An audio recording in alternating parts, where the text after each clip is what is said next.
Hello and welcome to Round Robin. I'm your host, Robin McCormick with the City of Hampton.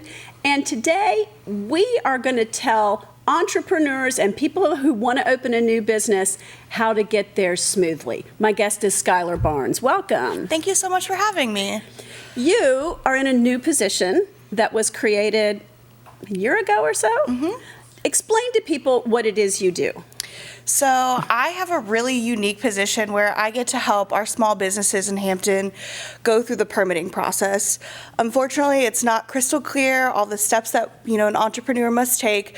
So my role uniquely gets to project manage with our small businesses, starting from planning to zoning to permitting, certificate of occupancy, and I have a plethora of connections with other departments to help people get grants, health department permits, and a variety of other things that a business needs to set up a strong foundation. It's so important because, since I've been with the city, I've seen a lot of people trip up. They don't have the right zoning, or they're missing something that they needed before they could open. Sometimes, I've interviewed people who were new businesses who didn't have their business license yet. Mm-hmm. I'm like, we can't promote you until you go get that. But it's a maze for people to figure out. Like, large developers have lawyers and teams that do this. Yeah, and our small businesses, often are bootstrapping their entire project, and it's a whole other world. It's a different language, and I tease that I'm a bit of a city interpreter, so I go between our divisions and back to my clients to help make sure that they understand everything that they need. And unfortunately, not every project is the same. Oftentimes, we don't see two projects that are the same. Businesses are very different. They're moving into different buildings in different areas. So there are a lot of things that we have to consider.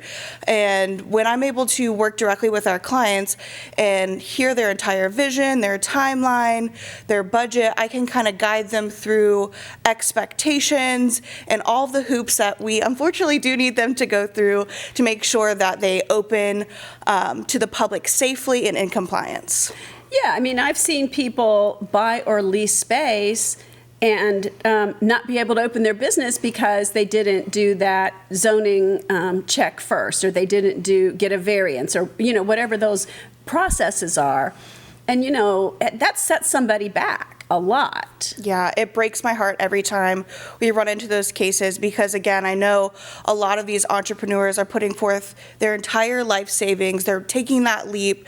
They're finally fulfilling that dream, and to be snagged on what feels like a clerical error is so frustrating. I really try to get in front of our entrepreneurs as soon as I find out about them and say, hey, if you can wait, don't sign that lease. Like, let's look at the entire project so we can make sure that you have everything from zoning to building, because that's another thing that we run into is, sure, you get through zoning, but then you might have a very old, cool historic building, but with cool historic buildings, sometimes you run into things like asbestos, lead paint, or they need major system upgrades, and that's a lot of money. And maybe you do want to pursue that, but when you're looking for your capital investments and grants, these are things that you want to know about so that you can make really educated decisions on where you're going to open up your business. And I was going to ask you, is there one common pitfall?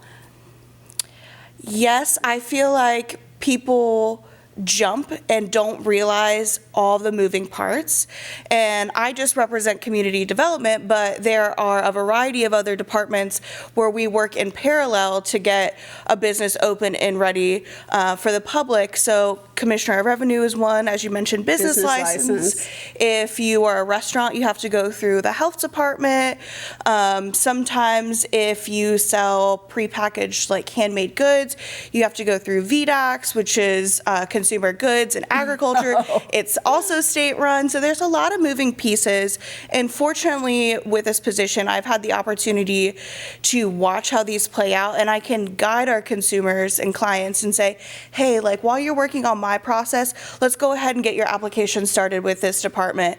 And we can kind of get you to the finish line at the same time. So, it's happened quite a few times where we see people go, okay, finish all my stuff with you. It took, 3 months. oh wait, now I have another 30-day lead time with another department. I wish someone had told me to start this when I kicked this initial project off, so that I'm, again, ending on a similar timeline and I can open up my doors to the public.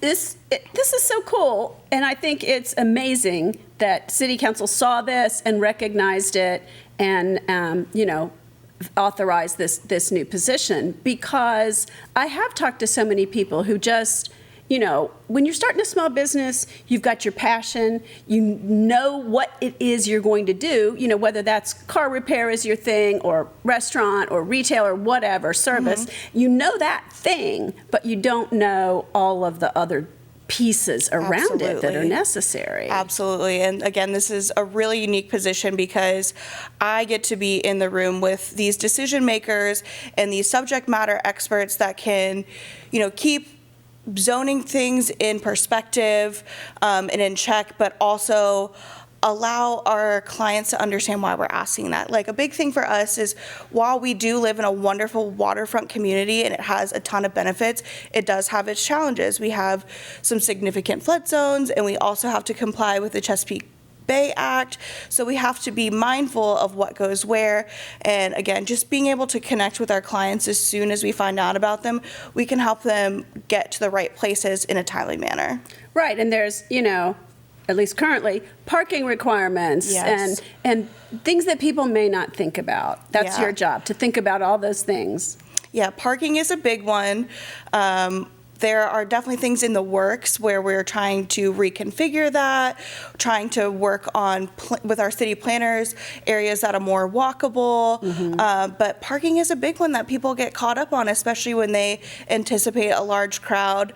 And yeah, it's one of those pitfalls that we see a lot. So when should someone contact you? Immediately. If you have an idea, please come to. I even love brainstorming sessions because, again, I'm connected with a ton of people, both city departments and third-party organizations. So we can get you connected with grants and workshops and other entrepreneurs who have gone through what you're going through and can, act as a mentor or a peer to just kind of support you through this.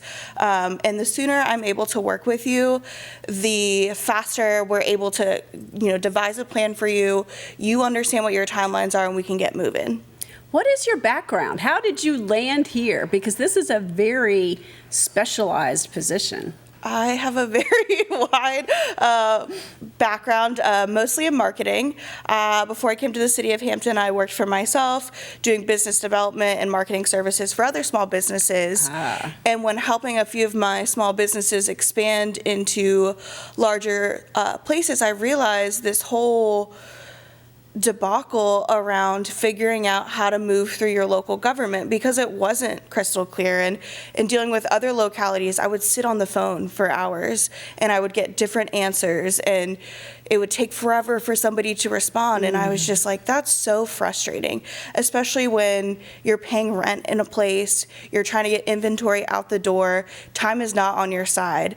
And I moved to Hampton, and my fiance found this position, and he was like, this has your name written all over it.